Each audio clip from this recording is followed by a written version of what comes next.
AP రాజకీయాల్లో స్కాములు అవినీతి ఆరోపణలు మనకు కొత్త ఏం కాదు. అయితే కొందరి పేరు మరి ఇంత చిన్న చిన్న స్కాముల్లో ఎక్కువగా వినిపిస్తూ ఉంటుంది. అలాంటి వారిలో ముందుంటారు పేర్ని నాని. ఇప్పుడు ఆయన పేరే మళ్ళీ హాట్ టాపిక్గా మారింది చిన్న చిన్న స్కాముల్లో.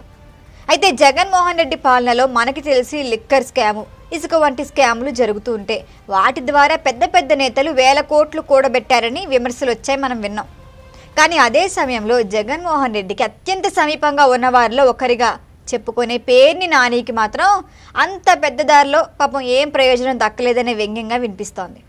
అయినా ఆయన పట్టుదలేదు. చిన్న చిన్న స్కామ్లకే పరిమితమై అవి బయటపడి ఇప్పుడు ఇబ్బందులు ఎదుర్కోవాల్సి వస్తోంది.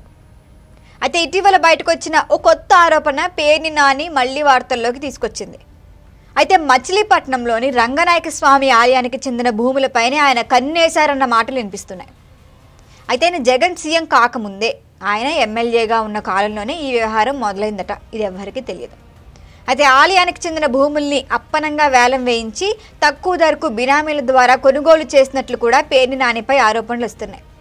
మరి ఈ లావాదేవీలు సుమారు 5.5 ఎకరాల వరకు జరిగినట్లుగా కూడా తెలుస్తోంది. అంతేకాదు, కొనుగోలు సమయంలో మొత్తం డబ్బులు కూడా చెల్లించలేదని కూడా అంటున్నారు. సాధారణంగా మనం ఏదైనా ఒప్పందం ప్రకారం చేసుకుంటే డబ్బులు కొన్ని నెలల్లో చెల్లించాలి, లేకపోతే ఏమవుద్ది, ఆ డీల్ రద్దవుతుంది.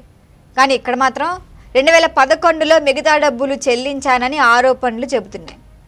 అయితే ఇంతకుముందు బినామీల పేర్లున్న ఈ భూములు జగన్ సీఎం అయిన తర్వాత అయితే కుటుంబ సభ్యుల పేర్ల మీదకి రిజిస్టర్ అయ్యాయని సమాచారం. ఆయన భార్య పేరు మీద, మామ పేరు మీద కొన్ని స్థలాలు మార్చినట్లుగా కూడా చెప్పబడుతోంది. మొత్తం అంతా కలిపి 1500 గజాల ఆలయ భూములు ఇప్పటికే వీరి పేర్లపైకి షిఫ్ట్ అయినట్లుగా చెప్తున్నారు. మరి మిగతా భూములు కూడా వాళ్ళ పేర్ల మీద మార్చుకునే ప్రయత్నాలు కొనసాగుతున్నాయట. అయితే అందులో కొందరు అసలు యజమానులు ఇవ్వటానికి ఇష్టపడక చివరికి ఈ వ్యవహారాన్ని బయట పెట్టేశారని చెప్తున్నారు. దీంతో మీడియా ముందు ఈ స్కామ్ అయితే బహిర్గతమైంది. ఇది పేర్ని నాని మీద ఇట్లా రావడం మొదటిసారి ఏం కాదు. గతంలో కూడా వివాదాల్లో చిక్కుకున్న సందర్భాలు చాలానే ఉన్నాయి. ఒకసారి అయితే గొడౌన్లు కట్టించి బియ్యం నిల్వ చేసి ఆ బియ్యం అమ్మేసిన ఘటైతే వెలుగులోకి వచ్చింది. మరి ఆ వ్యవహారం బయటపడడం వల్ల ఆయనకి దాదాపు 3 కోట్లు వరకు వెనక్కి చెల్లించాల్సి వచ్చింది. మరి ఇప్పుడు ఇదే తరహాలో ఏకంగా ఆలయ భూముల స్కామ్లో ఆయన మళ్లీ చిక్కుకున్నారనే విమర్శలు వస్తున్నాయి. పేర్ని నాని అనుచరులు కూడా ఈ పరిణామాలతో ఇబ్బంది పడుతున్నారట. ఎందుకంటే ఒకవేళ ఆయన ఒక పెద్ద స్కామ్ చేసి 100 కోట్లు కనుక సంపాదించుంటే ఆ విషయం వేరేగా ఉండదని కొందరు అంటున్నారు.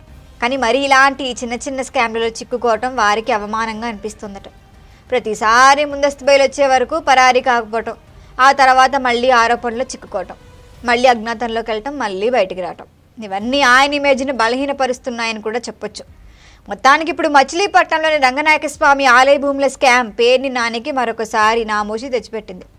పెద్ద నేతగా ఆయన పేరు ప్రఖ్యాతులు సంపాదించుకోవాల్సిన ఈ సమయంలో చిన్న చిన్న ఇట్లాంటి లావాదేవీలు ఎదుర్కోవటం ఆయన భవిష్యత్తు రాజకీయ ప్రస్థానానికి పెద్ద మైనస్ అవుతుందేమో అనే సందేహాలు కూడా వ్యక్తమవుతున్నాయి. మరి దీనిపైన పేర్ని నాని ఏం సమాధానం చెప్తారు?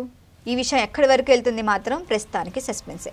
మరి దీనిపైన మీ ఒపీనియన్ని కామెంట్ చేయండి. చూస్తూనే ఉండండి బర్డ్ మీడియా. ఈ వీడియో కనుక మీకు నచ్చినట్టయితే లైక్ చేయండి, షేర్ చేయండి, సబ్స్క్రైబ్ చేయండి. అలాగే పక్కనే ఉన్న బెల్ ఐకాన్ని క్లిక్ చేయండి.